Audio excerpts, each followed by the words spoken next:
Brian, thanks for joining us today.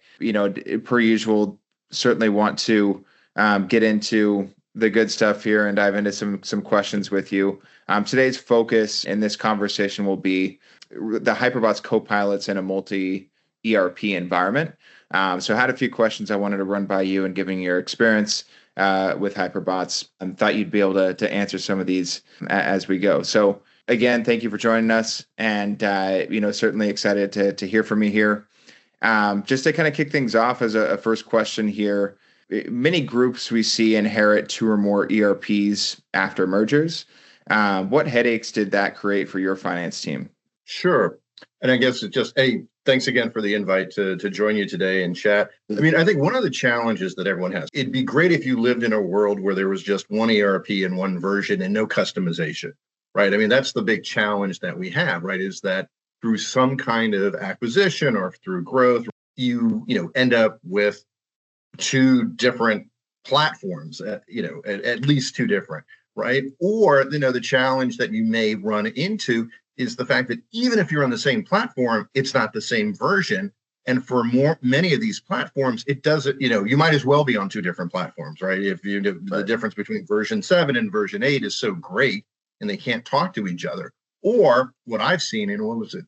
I think it was a company, let's say they had, very large organization, single platform, single version, but 53,000 customizations. Right. Oh, yeah. And so again, you're just in. So, I mean, the question is just so, is so relevant and important. And it comes up all the time because you sit there and say, look, yeah, it'd be great if we were all on one. We saw that for a long time, that companies were saying, well, maybe the idea is that we try to go through these very massive, expensive, long-term migrations to a single platform. And I think where we've gotten to is that's just not the way to go anymore. Maybe that was more 5 years ago or 10 years ago. So just as a little bit of background, again, very common problem. So for ourselves, we were managing, I'd say, like 3 different financial systems, and it can be quite challenging. So in our case, we were judging, in our case, we had NetSuite in our US subsidiary. We were very common in Europe, right? It's an SAP world. It's amazing. Even in the United States, so many companies, if they have SAP, you're kind of like, are you owned by a European company? So S/4HANA in Europe. And then what's interesting is that we actually had kind of picked up a new little startup, and not surprising, they were on QuickBooks, right? Yeah. And so if that was kind of the structure that we were in. So what does that create? Well, that's 3 approval workflows. That's 3 login credentials that are needed. That's 3 different methods to code the same expense. From the way we really viewed it and the way my controller talked about it is that month-end close was really this process of like stitching quilts from 3 different cloths. So it just highlighted the complexities of maintaining what's really important from the Office of Finance, consistency and efficiency across multiple platforms. Oh, that makes sense. Having conversations, I think it's very common to have multiple ERPs in play, just depending on the type of organization, right? And I think stitching quilts from 3 different cloths, I think that's a good way to put it. So I can't take credit for it, but yeah. So how would you say how does Hyperbots connect to all those systems at once? Sure. So the way that it's structured is that each entity benefits from its own ERP-specific connector. So the co-pilots efficiently route transactions to the appropriate connector based on the entity's ownership. This allows, in our case, the AP team to operate within a single Hyperbot screen while bills are posted in real time to the correct ledger. And that's all behind the scenes. And the real benefit is this process eliminates the need to what we kind of, and I'm actually in a swivel chair, for swivel chair operations and using batch files. And what if you have more than one instance of the same ERP, say you gave the example of SAP, 2 SAP tenants? What's nice, and again, we were kind of chatting about that. Again, a very common challenge that organizations face with. Well, What's really nice is with Hyperbots, it effectively creates multiple And again, this may not be the technical term. Again, I'm a finance person, but I look at it as mini configs for each SAP instance. And so this allows them to maintain their own company codes, their own chart of accounts. Despite these variations, the invoice copilot consistently applies, and this is what's so important, applies the same logic across instances. So, Right. for example, in Europe, so if Germany requires three-way match while France opts for a two-way match, this can easily be adjusted with a toggle. And again, the beauty from our perspective is this eliminates the need for any kind of a code fork, for lack of a better term. That makes sense. So Hyperbots is almost kind of, molding into your process, not the other way around. And that I think is different. It's huge. It's not asking you to rework something or stretch things a different way to make it work. Awesome. Single sign-on access across three ERPs, like, to me, to really anyone that could seem and sound tricky, like, how is access handled? Sure. So again, the way that we did it, right, is the finance team can streamline their processes really using, an Azure AD integration. So the idea is, so by leveraging Hyperbots, our Active Directory roles are mapped to each ERP credential. This allows the accounts payable lead to what I really consider seamlessly transition from a network voucher to an SAP journal without the need for multiple authentications. So this means, again, why it's important to finance is this means one password and one MFA prompt for enhanced efficiency. And that's really what the selling point is, right? Is how do we become more effective? How do we become more efficient? And keeping on that same topic of, one process, right? Some organizations want one common process. Others keep more local rules. Can Hyperbots do both?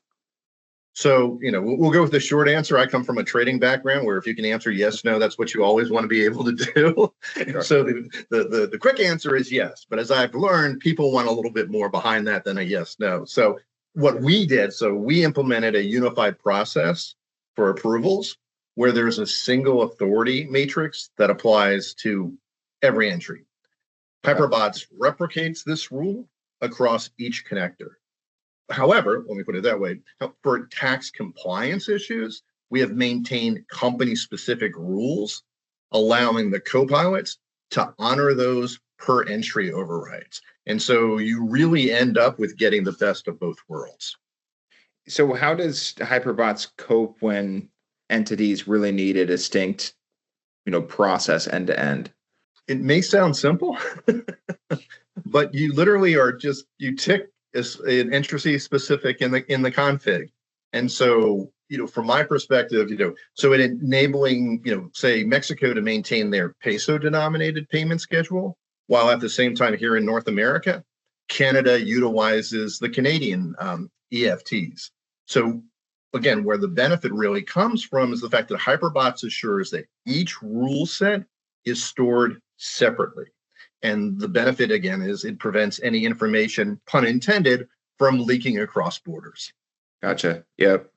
And so that kind of stays along the same notion that we talked about prior, kind of like working with and molding into each, the configuration is able to mold within each process, each, in this case, country or payment schedule, right? So talk about team structure, shared center versus separate local teams.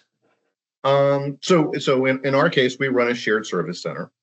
Again, what we found through the process was Hyperbots efficiently replicates each accounts payable user across various entities. This allows them to view a single queue of invoices from all the ERPs. So this streamlined approach enhances, again, what we're looking for. It enhances visibility, it enhances efficiency. On the other hand, if we had opted for local teams, we could have simply, ring fenced each entity with its own user list. So you can go either way.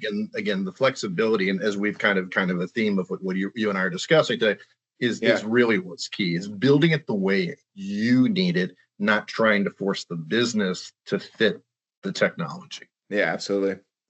Gotcha. Well, it being about halfway through here, I think it might be helpful to, hear from your side. If you could walk me through a deployment example. I know you talked about, configurations with multiple ERPs, multiple different business units and such like that. Would love to hear, kind of a walkthrough of what deployment looks like. Sure. I mean, this will be 30,000 feet, but, so if you think about for invoice processing, right? We have implemented a 2-entry configuration, one for NetSuite and one for SAP. The vendors send invoices to 2 dedicated inboxes. And then this is where the magic takes over, right? Is the Hyperbots email connectors basically efficiently, they pick them up. The system then, of course, extracts the data, matches it to the correct ERP, posts it in real time to both SAP and NetSuite. And it really provides us with a seamless process that ensures that the accounts payable clerk remains unaffected by which system the bill actually was processed in. So again, it's the idea that, you're not spending, this inordinate amount of time trying to map everything manually, right? That they were asking humans to do it. I mean, this is really where the beauty of agentic AI really shines. Great. I think about how many and so many conversations that I've had lately involve companies that are using multiple ERPs, or, it's such a big project, such a big lift to, I would guess, consolidate and bring that down into maybe just one ERP organizationally. Given some of the things that you've mentioned about Hyperbots, like what did you avoid by not doing a big bang ERP migration? So, we're finance people, so money is what matters. Very broadly, I would say probably a year's worth of consulting fees, and probably double that for change management challenges that we would have faced. And again, just kind of as a side note to anyone who's looking through, humans don't like change, right? Even if it's getting you to a better world. So you've really got to incorporate, and I would argue, over communicate if it's possible, about what's happening, why it's happening, because you are going to spend a fair amount of time explaining why this is occurring. From our perspective, Hyperbots provided a solution that allowed us to really, honestly postpone the one ERP debate while still maintaining a unified finance process. In our case, again, very roughly, let me just say back of envelope, the approach probably resulted in the savings of probably several $1 million. And from my people's perspective, it probably alleviated many sleepless nights and sleepless weekends. Yeah. So that's awesome. Sleep's necessary for sure. Millions of dollars is helpful too. So that's awesome. I think anyone would take that over the headaches that could be just making that big step. So that's great. How are exceptions and errors tracked when, say, 3 ERPs are in play? So I think it's pretty straightforward. Every write is followed by a readback.